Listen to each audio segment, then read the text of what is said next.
Welcome to this instructional video to move the metabolism notes forward. So, in class today we talked about glycogen breakdown and glycogen synthesis. Let's review glycogen breakdown and then let's add to it a little bit. So, in glycogen degradation, we know this happens via the enzyme glycogen phosphorylase. This catalyzes the phosphorylases of glycogen and it releases glucose 1-phosphate molecule. So each glucose residue in the glycogen polymer is released via phosphorylases as glucose 1-phosphate, except glucose residues at direct branch points that are making an alpha 1 to 6 linkage in the glycogen polymer. And we know this glucose 1-phosphate that's released is converted to glucose 6-phosphate via the action of phosphoglucomutase. Well, glucose 6-phosphate is a bit of a metabolic hub. It's involved in a lot of different things, but we know it's involved in glycogen synthesis, glycogen breakdown, glycolysis, etc. So let's talk a little bit about what happens now. We're at glucose 6-phosphate. We are under metabolic conditions of where we are breaking down glycogen in muscle or liver. So let's focus on this a little bit.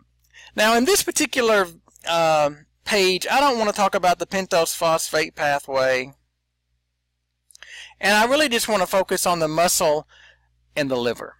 So, if you're breaking down glycogen in muscle, you are doing so to make ATP to support muscle contraction.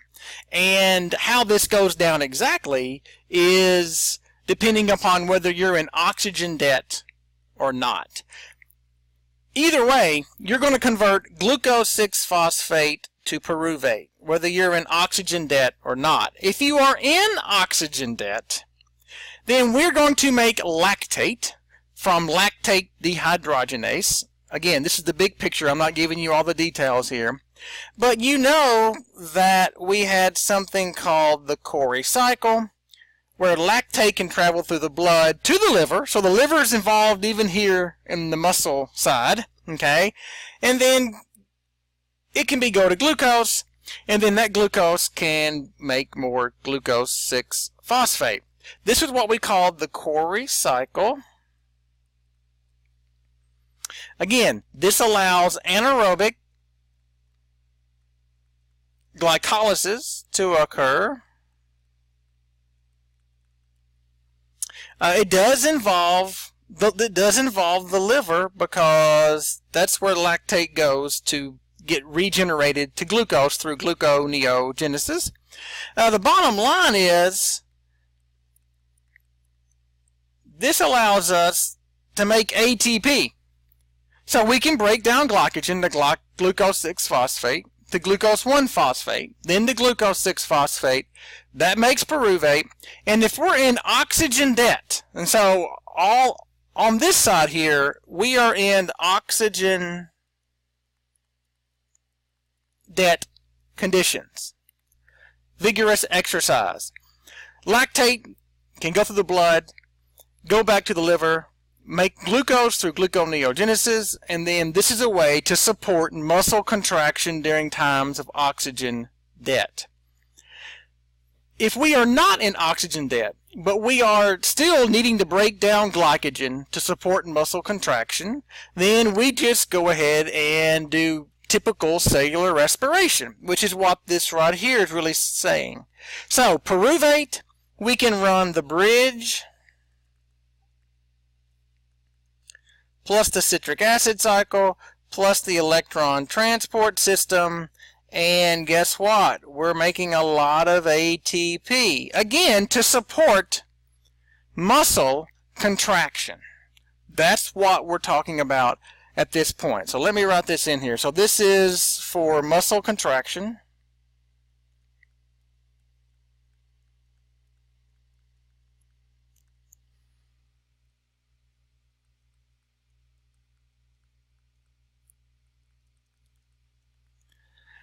This figure kind of breaks apart whether you're in oxygen debt or you're not in oxygen debt.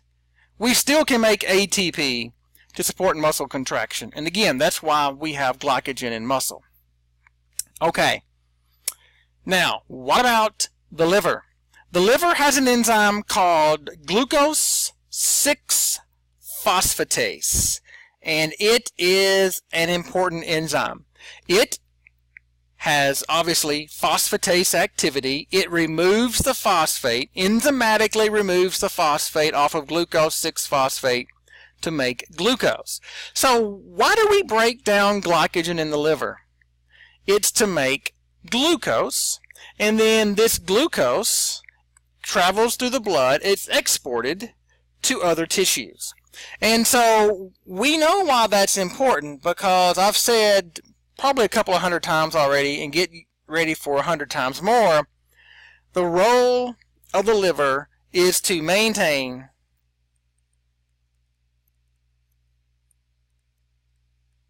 blood glucose homeostasis, a constant blood glucose level. And so what we know is that under these conditions, we're breaking down glycogen in the liver because we have low blood glucose. We need to make glucose in the liver, export it to other tissues, especially the brain. Okay? So basically, this is an export function. Glucose will leave the liver, go through the blood to other tissues, and again, the brain is very important.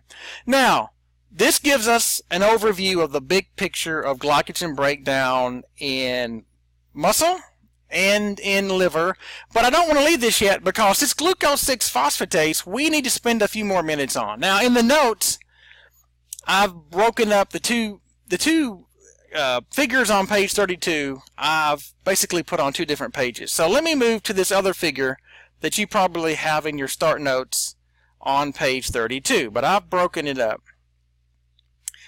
Okay, let's turn our attention just to the liver now. The breakdown of glycogen in the liver. We're making glucose 1-phosphate right here. Again, I'm leaving a lot of details out because this is an overview. Okay, so glycogen goes to glucose 1-phosphate plus glycogen N-1. We know that.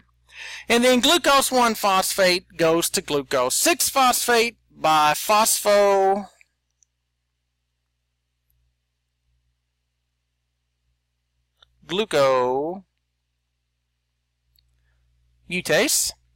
okay, and then, but here's the issue: the enzyme glucose 6-phosphatase is next in line. Can we really have glucose 6-phosphatase in the cytosol of the liver? You need to stop this video and ponder this deeply. What would be the consequence of having glucose 6-phosphatase as a soluble enzyme in the cytosol of the liver? Well, the problem is it's going to work against glycolysis. You cannot have this enzyme in the cytosol. So what we know with glucose 6-phosphatase,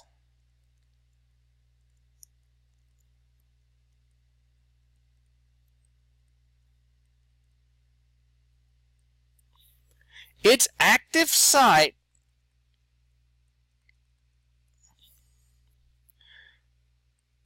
is on the luminal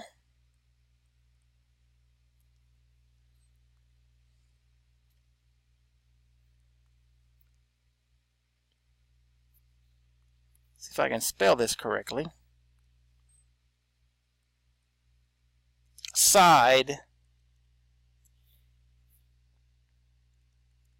of the endoplasmic reticulum. And that's what this figure in the middle of the page is showing us. Okay? Now, why is this important? Because this helps separate glycolysis and gluconeogenesis.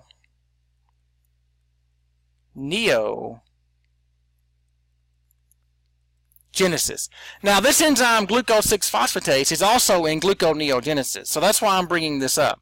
So you can't have glucose-6-phosphatase as a soluble enzyme in the cytosol. That's highly problematic. So how does glucose-6-phosphatase even work? Glucose-6-phosphatase has to come in to the lumen of the endoplasmic reticulum, and it does this because there is a glucose-6-phosphate transporter or translocator that brings glucose-6-phosphate into the ER lumen. And once that happens, let's follow it in. There we go. And then glucose-6-phosphate is converted to glucose by this enzyme, glucose-6-phosphatase. And then glucose is shuttled out of the lumen of the endoplasmic reticulum by a transporter, glucose transporter T2, which we're going to call T2. Now, we've got glucose made in the cytosol of the liver, and then GLU-T2 is also, look at this, also on the outside of liver cells that allow glucose to be exported into the blood. So this right here is glucose export. So, wow, we just went a layer deeper on this, because in the liver we're breaking down glycogen. If we have low blood glucose, we're breaking down glycogen to make glucose in the liver to send out to other tissues, mainly the brain. If it gets bad enough, we're also going to kick gluconeogenesis into high gear and make glucose directly. And you have a handout about gluconeogenesis. Glucose-6-phosphatase is a major player in liver glycogen breakdown and gluconeogenesis, and they both support the same mission: making glucose, getting glucose in the liver to send out via this glucose transporter into the blood to go to other tissues, and the brain is probably the biggest issue there. All right, so glucose-6-phosphatase, it's kind of, we might call this sequestered in the lumen of the endoplasmic reticulum. It would cause significant problems if it was in the cytosol, because it could disrupt normal glycolysis. All right, and I have a note at the bottom here of this page saying, hey, go look at the gluconeogenesis handout, because glucose-6-phosphatase is mentioned on the kind of the back side of that page. All right, well, let's keep this train moving. We talked about this briefly in class today, that unfortunately glycogen metabolism is a hotbed of genetic diseases. There are numerous genetic diseases that arise from dysfunction of enzymes. Either the enzyme is defective, or the enzyme is just not made to the extent in which it needs to be made.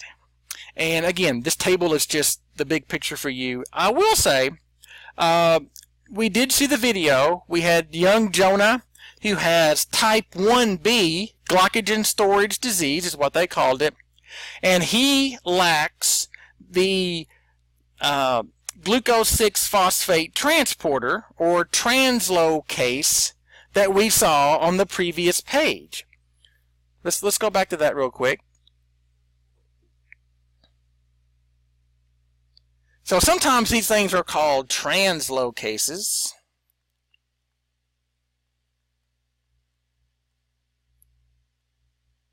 A transporter or a translocase. This young man does not make enough of this transporter. Therefore, his liver cannot generate glucose from the breakdown of glycogen. And that's why he has to be fed cornstarch, which breaks down to glucose on a regular basis, because he does not have the ability to break glycogen all the way down to glucose, because he will never have enough glucose 6-phosphate for glucose 6-phosphatase to act upon to make glucose. All right. So again, I think there's going to be a practice problem about type 1b glycogen storage disease in Jonah, just to kind of put this also into some perspective. Well, here we go. We've talked about the chemical design elements of metabolic pathways. We've talked about the fates of pyruvate. We've talked about glycogen metabolism. Now it's time to really get into the meat of it. How do you regulate the metabolic pathways? And it does really depend upon, your metabolic state. I mean, are you in the world championship donut eating contest like this guy here? Or maybe you're just casually enjoying a carbohydrate and fat rich diet. Maybe you're fasting. Maybe you're on a fast. Maybe you're just taking a nap. Or maybe you're just in a cycling contest. All these things are going to, in the end, for us to try to put this into a perspective, we're going to be talking about the fed state and the fasting state. This is what it's going to come down to, okay? So, we're going to hit upon these 4 different types of metabolic regulation. Reciprocal regulation is important. It is basically, it occurs between opposing pathways. And the example we're going to use, one of the examples is going to be glycolysis and gluconeogenesis.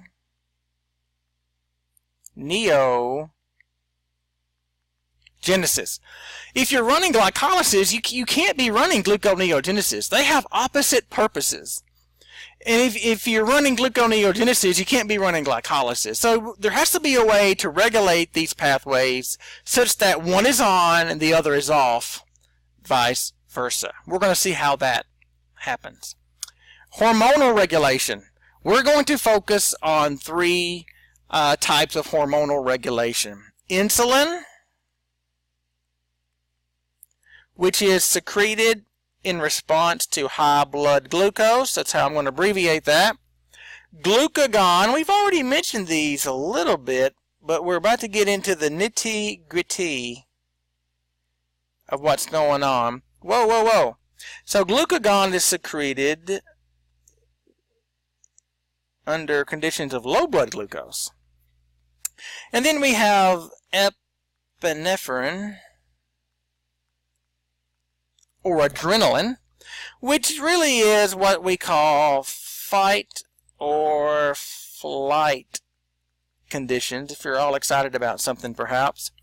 What we're going to see is these two work in a very similar way. So we're probably going to focus more on glucagon, but we need to know epinephrine can work in a similar way. All right, hormonal regulation. How else can we regulate the metabolic pathways? Allosteric. Here we go again, allosterism, alive and well in the metabolic pathways. In this case, small molecules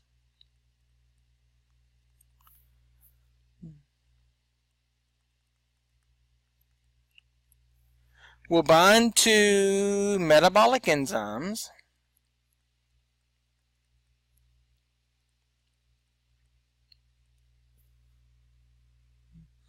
Again, we know away from the active site. I hope we know that already.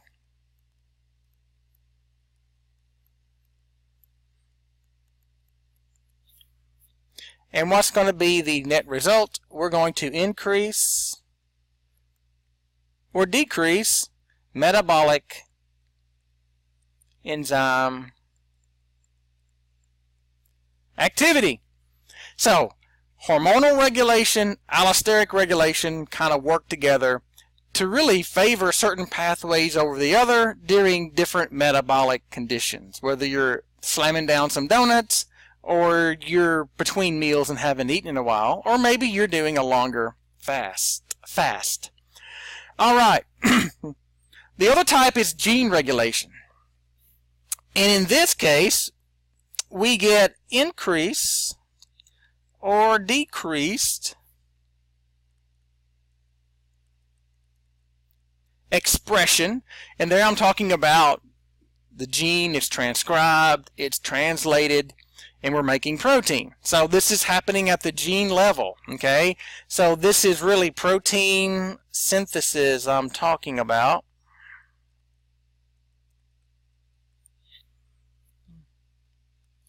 Of metabolic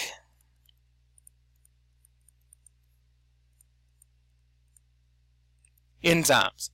So you can control metabolism by making more of a particular enzyme, physically making a larger number of metabolic enzyme molecules, or making fewer number of metabolic enzyme molecules. And this really is all going to come down to one mediator, ladies and gentlemen, insulin. So insulin is going to do a lot of different things. And regulation of gene expression is just one of them. All right. So let's kind of review this a little bit. So if you want to control metabolic enzymes, availability is one way to do that. And this I gave you an example, gene expression, right? Or the activity of enzymes can be regulated. Now, there's a lot going on in this figure. It just shows us the different ways that you can control the availability and activity of enzymes. So I've kind of broken these up into two different camps. So number 1 up here, 2, 3, 4, 5, and 6 all regulate the availability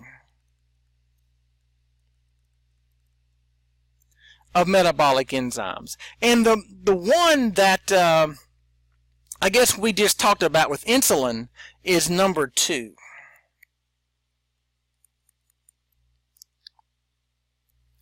But there's other ways to regulate the availability of metabolic enzymes.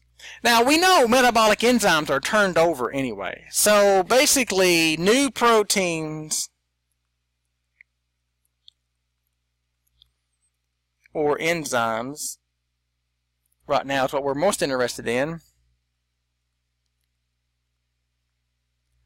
are made on the day timescale. And this just gives you the average half-life of different proteins, and this applies to enzymes as well in the different tissues. So, availability. Are metabolic enzymes available to catalyze certain reactions? That can be controlled. How is it controlled? Extracellular signals, transcription of specific genes, mRNA degradation, mRNA translation on ribosome, protein degradation, like ubiquitination, as we've talked about, in the proteasome that we've talked about before. And number 6, we can sequester enzymes in subcellular organelles. We're going to see several examples of this as we go along. So availability is one way to control a metabolic enzyme. By the way, this is really where we're at. Okay? So, control availability. The next thing you can control is its activity. And mainly, number 7, 8, 9, and 10 on this graphic gives you ways to control the activity of a metabolic enzyme. And this is going to be largely either allosteric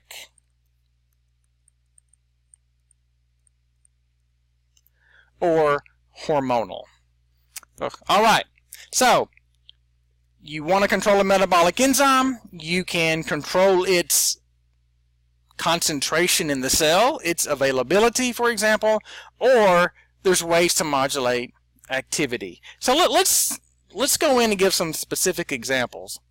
Probably the best example and the thing I want you to focus on the most for availability is insulin and its ability to regulate the transcription of various genes of metabolic enzymes. So what do you think about table 15.5 here? Well, here's what I think of it. This is money. You better know this table. And I'm gonna throw some things out that you don't need to know. But what I tell you you need to know, you need to know. Because this is going to play into a lot of things we're talking about. So, here's the bottom line. Table 15-5. These are the genes regulated by insulin. There can be an increased expression or a decreased expression. Please note the difference here. Okay?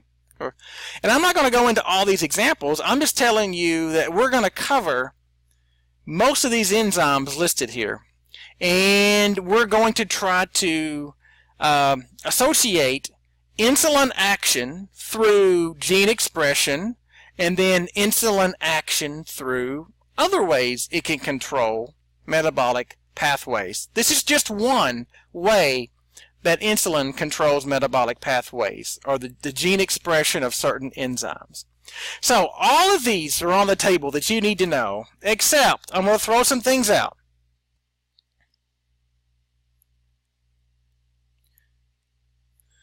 And I'm not saying these, I'm saying, these are important. It's just not germane to our discussion right now. Okay? So let's take that out. Also, this is all fatty acid synthesis. This is great stuff in biochem too, but I don't want you to know the enzymes here, but I do want you to know, in general, insulin increases the expression of enzymes. In general, enzymes essential for the conversion of glucose to lipids. Wow. Okay? So everything else you need to know. Which enzymes does insulin increase gene expression? Which ones do insulin decrease gene expression? And how does that relate to all the regulatory mechanisms and logic that we're about to get into after Thanksgiving? I'm going to bring this table up in class, and we need to be able to use it. So I've taken some things off the table, but the rest of these things we need to know.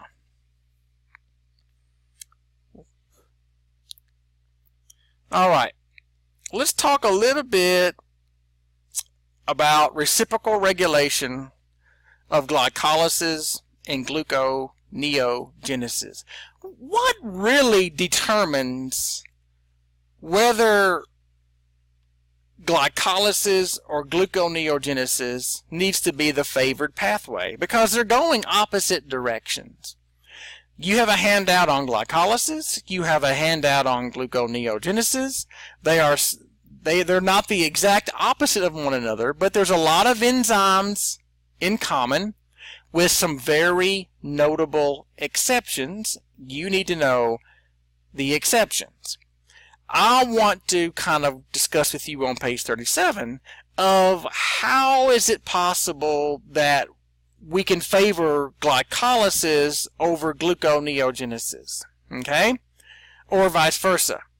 In many ways, this all has to do with something we call the energy charge of the cell. A very important concept in cell biology. What is the energy charge? And the energy charge really has to do with how much ATP is available. Do we need to be making ATP? Does the cell need to be making ATP? Okay? And if so, we better be thinking about running glycolysis. If ATP is plentiful, let's don't run glycolysis. Let's do something else. Okay? So in many ways, a lot of this logic comes down to if we've got it, we don't need it. That's simplistic, but that should be your first governing thought on analyzing these situations. Okay? So the energy charge gives us the energy status of the cell. Hey, is ATP plentiful? That's really what it tells us. If the value of the energy charge is 0,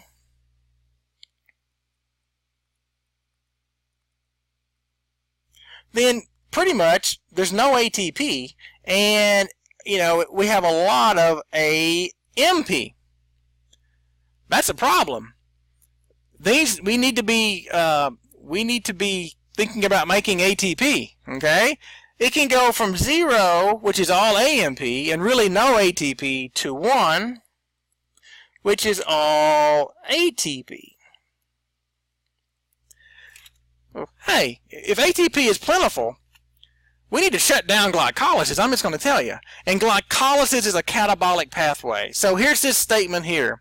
Catabolic pathways are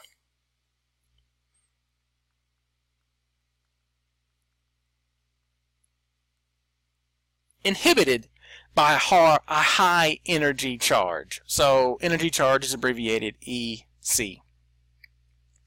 Okay, the energy charge of the cell is going to dictate which pathways we might want to be running. And this is a great example with glycolysis and gluconeogenesis. So let's look over here to the left, and we see glycolysis is running kind of down the screen as we go from glucose all the way to fructose 6-phosphate to fructose 1,6-bisphosphate and so forth. In fact, let me just extend this for our discussion.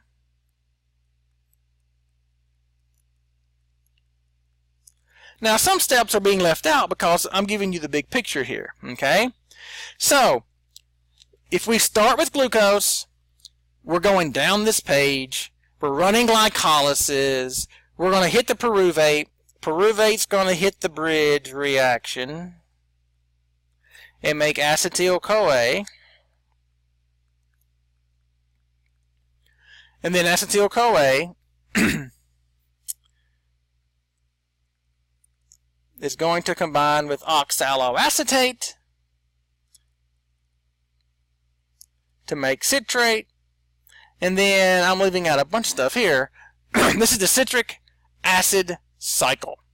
So let's keep this in mind as we think about some of these things. So the enzyme that we're talking about here in terms of reciprocal regulation are PFK1. The enzymes are PFK1 and fructose 1,6-bisphosphatase.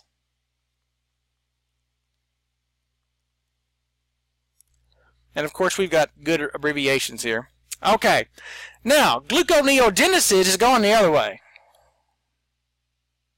We're marching up toward glucose and gluconeogenesis. So how are we going to know which switch to flip? We're going to flip it toward glycolysis. We're going to flip it toward gluconeogenesis. The major factor here probably is energy charge. So how does that happen? Well, look at this. AMP is an allosteric effector, and every time we have an allosteric effector, assume this effector is present in high concentrations, and if it has a plus, then it activates the enzyme. If it's a negative, it deactivates the enzyme. Okay, so look at AMP. If the energy charge of the cell is low, there's a lot of AMP. Well, look at this. A high concentration of AMP. Look at the two pink boxes I got here. A high concentration of AMP turns on PFK1, turns off F16-bisphosphatase, And I believe this is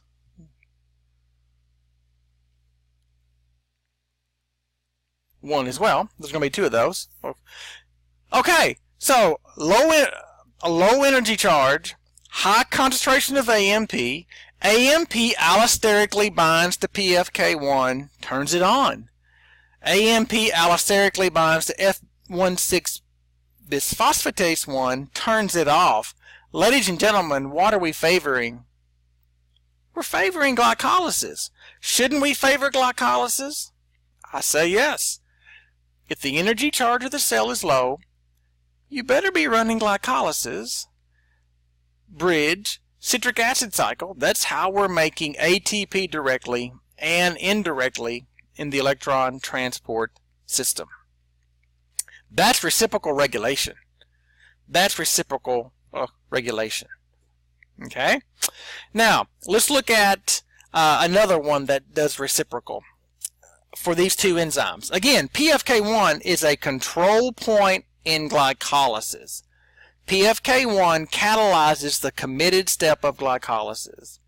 I'm just going to tell you now, if you want to run glycolysis, you better be running PFK1.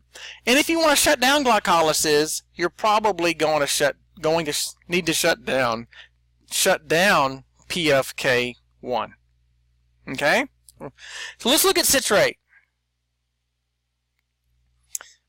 Again, why am I focusing on citrate? Because it's this reciprocal regulation.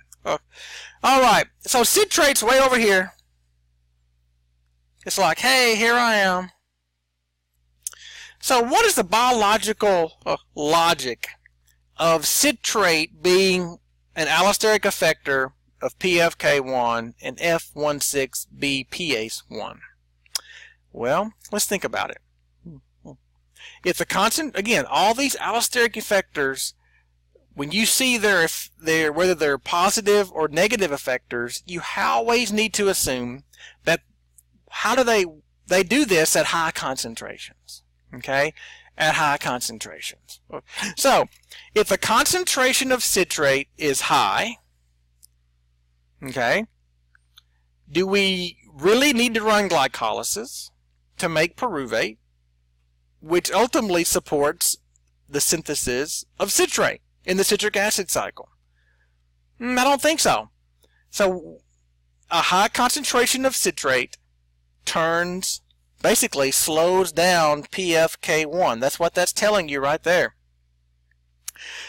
On the other hand, hey, if citrate is plentiful, let's turn on gluconeogenesis. Ladies and gentlemen, this is a great example of reciprocal regulation of two important pathways that cannot run at the same time. There has to be a switch flipped. Flip it toward glycolysis, flip it toward gluconeogenesis. Okay? Alright, that's the only two effectors I want to talk about on this page. We'll get to these other things later, but this is reciprocal regulation. Well, before we kind of give an overview of hormonal regulation, I think you need to know about the hormones. You really, really, really need to know about insulin. Wow, what an important molecule. Of course, we know insulin is secreted by beta cells during times of high blood glucose. And I've given you one example of insulin that people take who are diabetic. It's called Lantus. In your long shot, I've asked you to kind of understand the differences between different types of insulin. But insulin in general, we have 51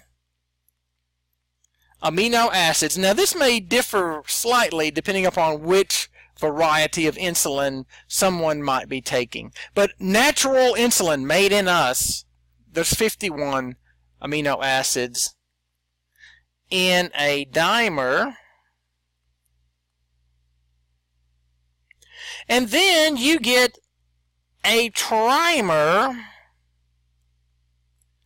of dimers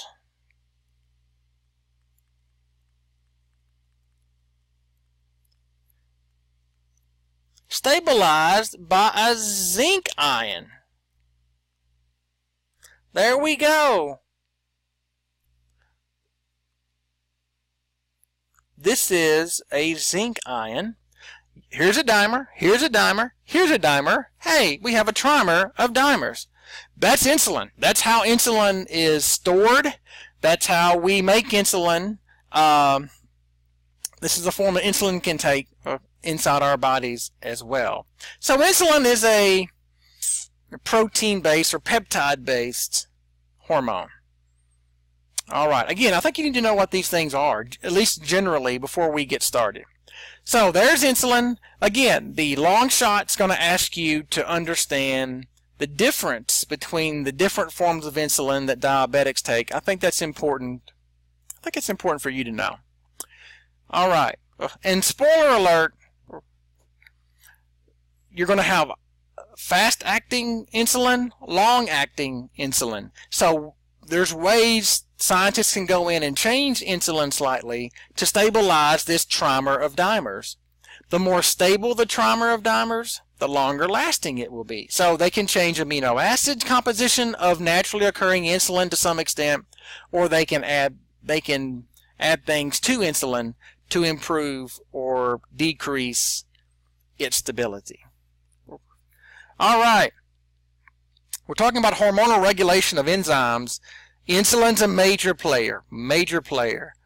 Okay? Also, glucagon. Glucagon is secreted during times of low blood glucose. Ladies and gentlemen, it is a peptide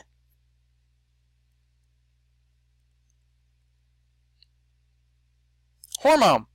There's the sequence from the N-terminus to the carboxyl terminus. There's no need for you to memorize that sequence of amino acids, but I do think you need to know that glucagon is a peptide. Glucagon is a very powerful hormone that's going to influence many of the metabolic pathways that we're going to talk about in this class, and metabolic pathways you need to know. Glucagon, peptide hormone. Epinephrine or adrenaline, again, is secreted in times of fight or flight. It is a small organic molecule. Here we go. And it actually has a chiral center right here. And the bioactive form has the R configuration. And of course, you know this, that under cellular conditions, under aqueous environment of the cell, epinephrine will be positively charged. And again, the R enantiomer is the bioactive form of epinephrine, a small organic molecule. All right, so that's meet the hormones.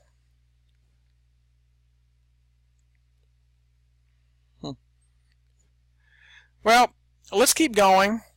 Actually, I'm going to let's just keep going and do a couple of more pages so we can get on track for the week after Thanksgiving.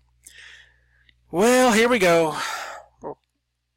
G proteins. Wow. I need to add 100 red asterisks on this page. So let's focus our attention on G proteins.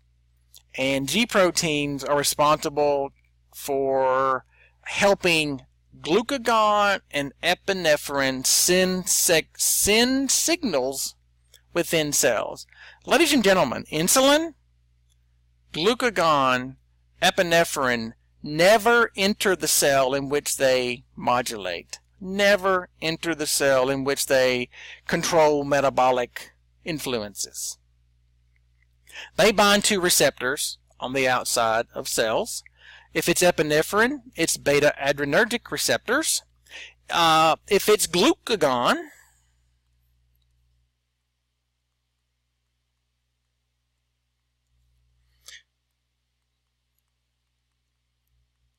this is not going to be a shocker here. It binds to the glucagon receptor.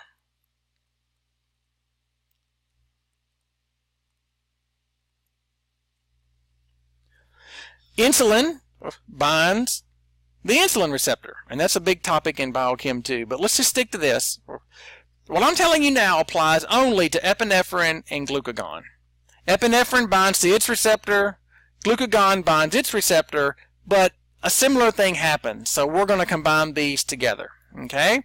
So here's basically what happens. There are proteins called G proteins. They can bind G, not A, GTP or GDP. And so this alpha, beta, gamma here is kind of the G protein complex, but the alpha protein of alpha, beta, gamma is really what binds GTP or GDP. Okay. This is going to come up over and over and over again. This is important. Let's get the big picture of how this works. Again, glucagon binds its receptor, epinephrine binds a beta-adrenergic receptor, and then what I'm going to tell you happens in both cases. Let's just say glucagon because that's what we're going to be mainly interested in. Glucagon binds to the glucagon receptor. What happens?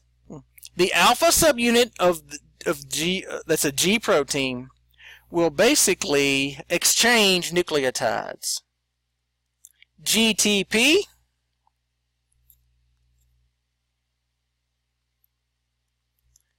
comes in, and GDP is kicked off. Glucagon, get ready for some massive detail trains. Glucagon binds its receptor. The alpha subunit of the G protein complex exchanges. GTP comes in, GDP goes out. When the alpha subunit has GTP bound, it dissociates from beta gamma. That's what that's telling you. That's what that's what these notes are telling you. Okay? And so basically, the alpha subunit of the G protein is activated when GTP is bound. Beta and gamma leave. And then GTP alpha, let me put alpha here, goes in search in the membrane for an enzyme called adenylate cyclase. Adenylate cyclase is an enzyme that converts ATP to cyclic AMP. And sometimes we abbreviate this like that. Cyclic AMP. Cyclic AMP, ladies and gentlemen, is what we call a second messenger. Glucagon doesn't enter the cell. Epinephrine doesn't enter the cell. But when they bind their receptor, the concentration of cyclic AMP increases. Why? Because adenylate cyclase has been activated. How does that happen, you ask? Oh, because the alpha subunit of the GTP, the alpha subunit of the G protein has GTP bound, and it's active. Okay? Well, what does cyclic AMP do? Cyclic AMP modulates the activity of an enzyme called protein kinase A. And we're going to abbreviate that capital P, capital K, capital A. Do not confuse this with acid base pKa. This is protein kinase A. And the colors tell the story. When it's kind of red, it's off or stop. Green means go. Protein kinase is turned on by cyclic AMP. How does that happen? Stay tuned, because we need to take care of some business over here. This over here, the alpha subunit of the G protein is what we call a GTP ACE.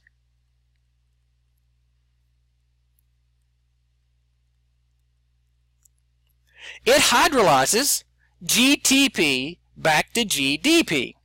Well, what does that do? Ladies and gentlemen, that turns off the signal. Because when you hydrolyze GTP back to GDP in the alpha subunit of the G protein, then that alpha subunit comes back and forms a complex with alpha, and we get alpha, beta, gamma. It no longer is activating adenylate cyclase, so we're no longer making cyclic AMP, so we're no longer turning on protein kinase A. This is a way for the signal to be turned off over time. So alpha subunit is a GTPase. It's a pretty lousy enzyme. It needs to be a lousy enzyme because the signal needs to be turned off slowly over time. Why do we care about this? Because protein kinase A, it's a kinase. Look it up in your sheet. What do kinases do? Protein kinase A catalyzes the ATP dependent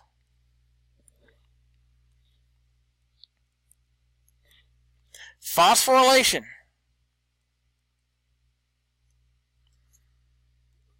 I need more room. Phosphorylation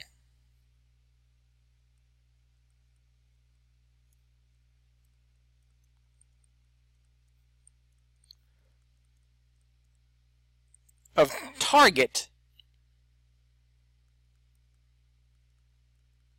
proteins and enzymes. Wow. We're going to get into this later. Protein kinase A catalyzes the ATP-dependent phosphorylation of other enzymes or proteins. Sometimes it turns those proteins off. Sometimes it turns those proteins on. Okay? Now, before we leave this page, let's go back to how does cyclic AMP activate protein kinase A. Again, we only get cyclic AMP made when glucagon or epinephrine binds to its receptor. It's a signaling process. Okay? So here is protein kinase A, a cartoon. This is inactive state. Protein kinase A has 2 regulatory subunits and 2 catalytic subunits. And protein kinase A in this state is inactive because the active site and the catalytic subunits basically are being occupied by the regulatory subunits. So it's inactive. But look over here to the right. This is pKa active. pKa active. How did it become active? Because cyclic AMP binds to the regulatory subunits of protein kinase A. 2 molecules of cyclic AMP can bind to each regulatory subunit of protein kinase A. This is what this figure is showing you. When cyclic AMP binds a regulatory subunit, this tetramer dissociates. The catalytic subunits are released, and now they're ready to do kinase activity. So, let's walk through this one more time. We're going to do this in class about 101,000 times. Let's just do glucagon. Okay? Let's just do this. Low blood glucose. Glucagon secretion. Glucagon binds to its receptor. The alpha subunit of the G protein complex exchanges and binds GTP instead of GDP. This GTP bound alpha subunit breaks away from beta gamma. It diffuses along the membrane until it encounters adenylate cyclase. It activates adenylate cyclase. Adenylate cyclase converts molecules of ATP to cyclic AMP. We call cyclic AMP a second messenger. Cyclic AMP binds to the regulatory subunits of protein kinase A, releases the catalytic subunits. Now protein kinase A can catalyze the ATP-dependent phosphorylation of target proteins and enzymes. This is a major player in glucagon action, epinephrine action. This does not involve insulin. No, no, no. This is glucagon, epinephrine. Look. So, let's do One more page, because it's related to page 39. Hormonal regulation and phosphorylation. Ladies and gentlemen, phosphorylation is perhaps the most important biological reaction of them all, because it does so many things. Okay? So let's just say we have a metabolic enzyme.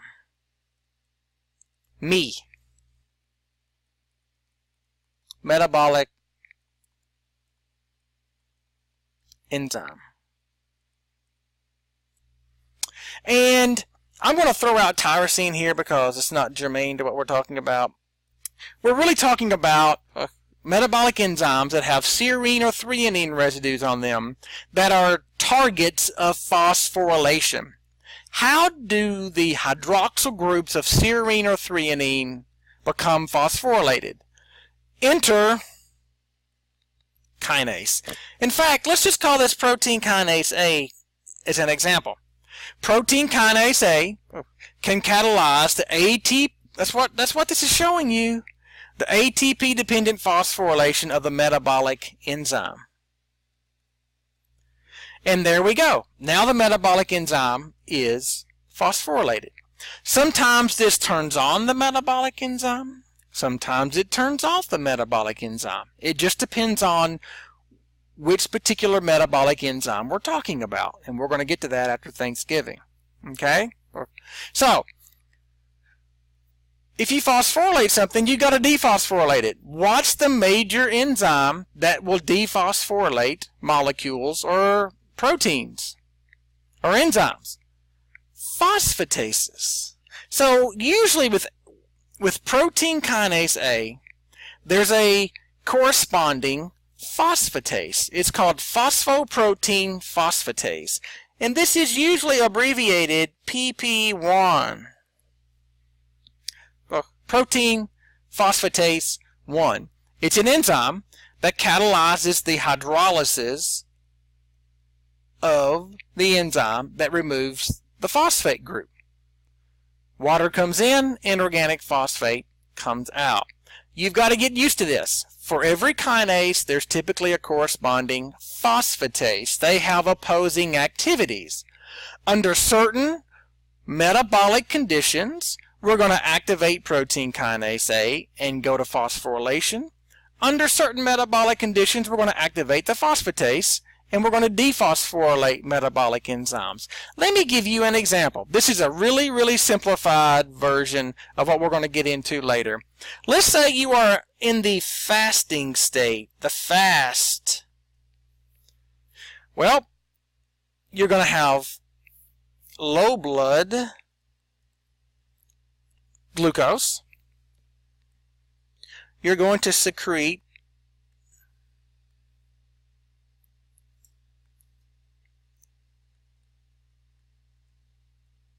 glucagon. Glucagon leads to a increase in the concentration of cyclic AMP. How does that happen? Check page 39. We spent a lot of time on it. What does cyclic AMP do? Oh, it activates protein kinase A. So in fasting, low blood glucose, glucagon, increased cyclic AMP, turn on protein kinase A. And protein kinase A is going to phosphorylate a bunch of different enzymes in metabolism we're going to talk about. Sometimes it'll turn those proteins or enzymes on. Sometimes it'll turn those enzymes off. It just depends upon which particular enzyme we're talking about. Hey, what opposes this? What about the fed state?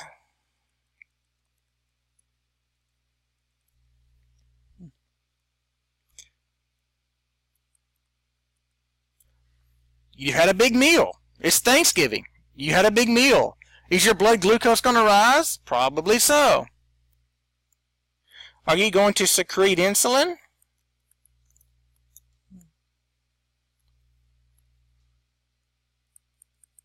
Yes, you are. Now, we already know insulin increases or decreases the expression of certain metabolic enzymes on that table. That's one way insulin regulates metabolism. What's another way? Insulin will turn on, through a complicated series of events that we're not getting into in this class, phosphoprotein phosphatase. Phosphoprotein phosphatase reverses or it undoes, I guess that's what we could say, it will undo the phosphorylation event that happened via protein kinase A. So here's what you need to be thinking about. Fast and fed. Fast and fed. Okay? Now, when we're fasting, what do we want to do with glycolysis? Do we want to run glycolysis when we have low blood glucose? Do we want to run glycolysis? No. Do we want to run gluconeogenesis? Oh, I think we do.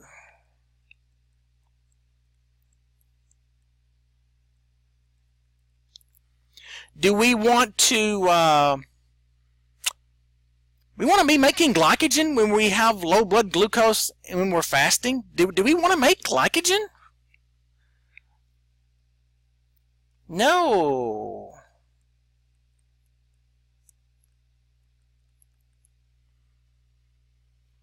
Oh, let's do not make glycogen.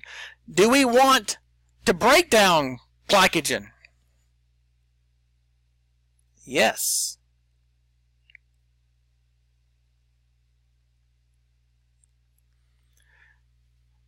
That should make sense to you from a metabolic perspective. Fasting, low blood glucose, glucagon secretion, cyclic AMP concentration goes up, protein kinase A is activated. Protein kinase A phosphorylates metabolic enzymes.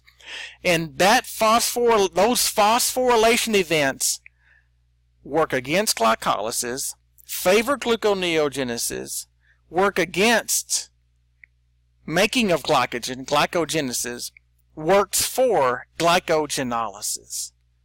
That's what we're going to see. That's what we're going to see as we move forward. Let's do the opposite. What about the fed state? Do we want to run glycolysis? Well, we just might. I think we do want to run glycolysis.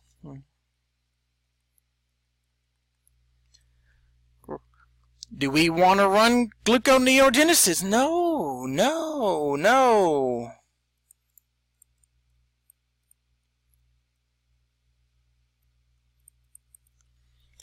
High blood glucose, why are we running gluconeogenesis? It makes no sense. Do we want to run glycolysis? Yes, because we're going to store extra glucose as fat, and we've got to make acetyl-CoA for that to happen. So we need to run glycolysis, the bridge, to make acetyl-CoA so we can make fat. Yes, we need to be running glycolysis in the fed state just to store extra glucose as fat. We're going to make well, okay, but what else are we going to do with this glucose? Are we going to make glycogen? Of course we are.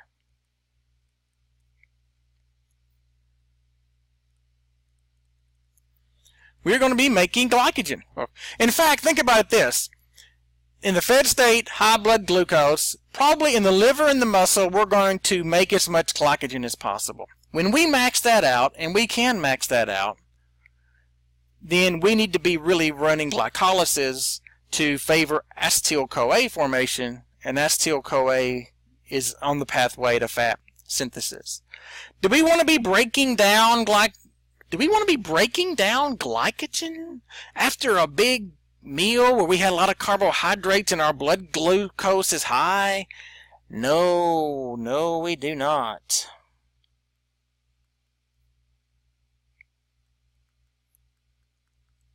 Oh. Am I telling you that we can favor glycolysis, work against gluconeogenesis, favor glycogen formation, work against glycogen degradation, all by the fact insulin activates an enzyme called phosphoprotein phosphatase 1 and dephosphorylates metabolic enzymes. Yes. Yes, I am. Ladies and gentlemen. Yes, let's do one more page. We're going to talk about controlling glycolysis on the Monday after Thanksgiving. That's going to be our first order of business. There are 3 enzymes in glycolysis that are under regulation.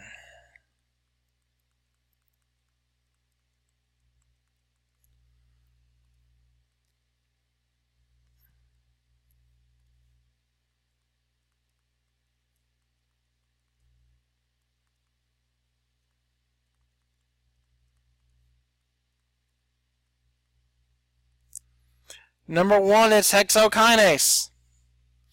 Number 2, PFK number 1. Number 3, pyruvate kinase. If you want to modulate glycolysis, these are the 3 enzymes that are in play to either speed up or slow down glycolysis. Now let me make some points on this. All 3. Look at that table now.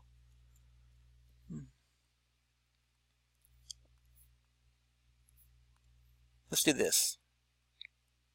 Have increased expression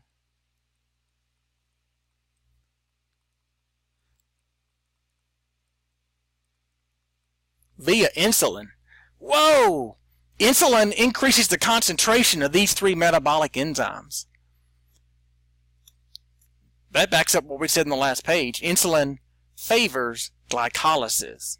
How are you going to favor glycolysis? Make more hexokinase, make more PFK1, make more pyruvate kinase.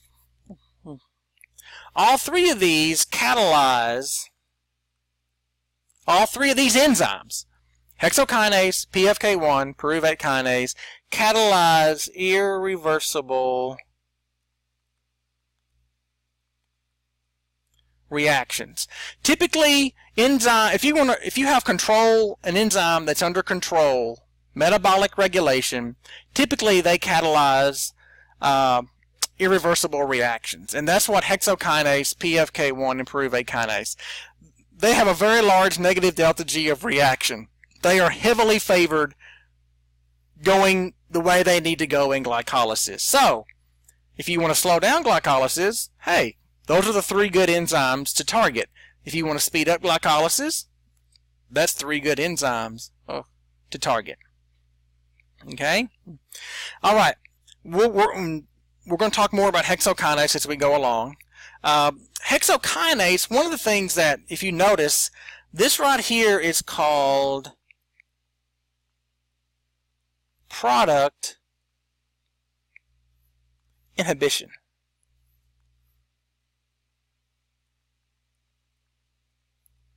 And this only happens for certain isoforms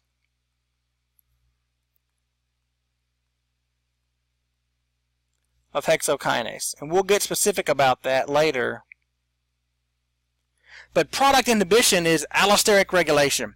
Hey, if you're making too much of the product, you don't need to make more of it if you have a lot of glucose 6-phosphate. So glucose 6-phosphate can allosterically inhibit hexokinase. Okay? All right, what else do we have here? Look, PFK1.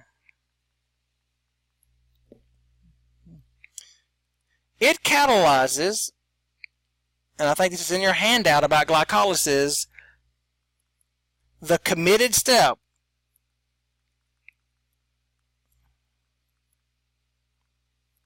of glycolysis.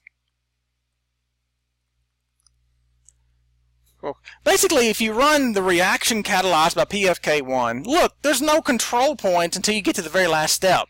You've committed yourself to running glycolysis if you run the reaction catalyzed by PFK1. That's why it's important to control PFK1. I'm just going to tell you right now, If you want to run glycolysis, you better turn on PFK1.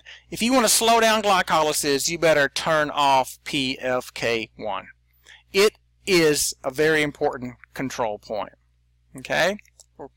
What we're going to find is that PFK1 has hormonal and allosteric regulation. We already saw that back when we talked about reciprocal regulation. Okay? And some of these are shown here. I don't want to get into these right now, but we're going to see some of these allosteric effectors and how they turn on or turn off PFK1. And then we're going to talk about how does hormone action, how does insulin regulate PFK1? You should write that in your notes and circle it 101 times. How does glucagon regulate PFK1? Circle that too. Because that's going to be important, very important. That's hormonal regulation. What we're seeing here is allosteric regulation. Oh, all right. Pyruvate kinase is the other enzyme involved in the regulation of glycolysis. Pyruvate kinase. Hey, if you look at the sheet on glycolysis, it catalyzes the payoff reaction.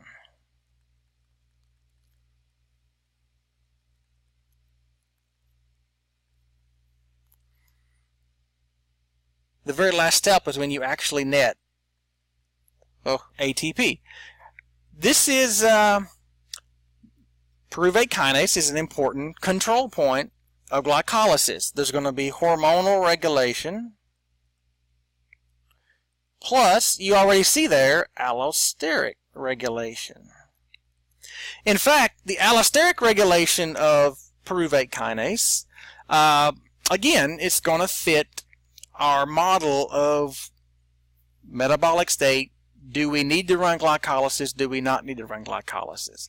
One example of allosteric regulation of pyruvate kinase is by F16 BP, fructose 1,6 bis phosphate. This is called feed forward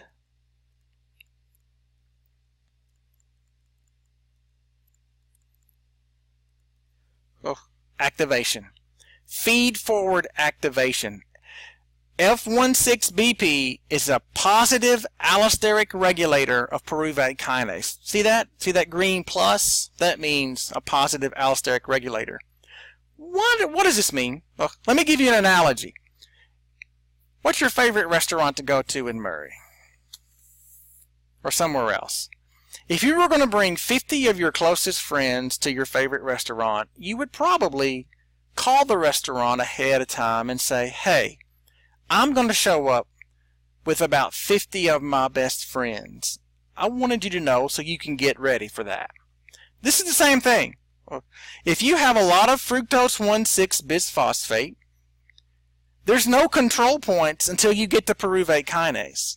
So a high concentration of F16 BP basically sends a message to pyruvate kinase, I'm going to need you to step up your game. There's a lot of intermediates coming at you because I'm fructose 1,6 bisphosphate and there's no control point between me and you. So there's going to be a high metabolic intermediate flux coming your way. You might want to get ready. That's called feed forward activation. All right, we've covered some stuff. This took longer than I wanted it to, but we've got to get this kind of wrapped up here before the end. So we're going to stop here, and when we get back from Thanksgiving, we're going to talk about the regulation of hexokinase, PFK1, and go from there. Thank you.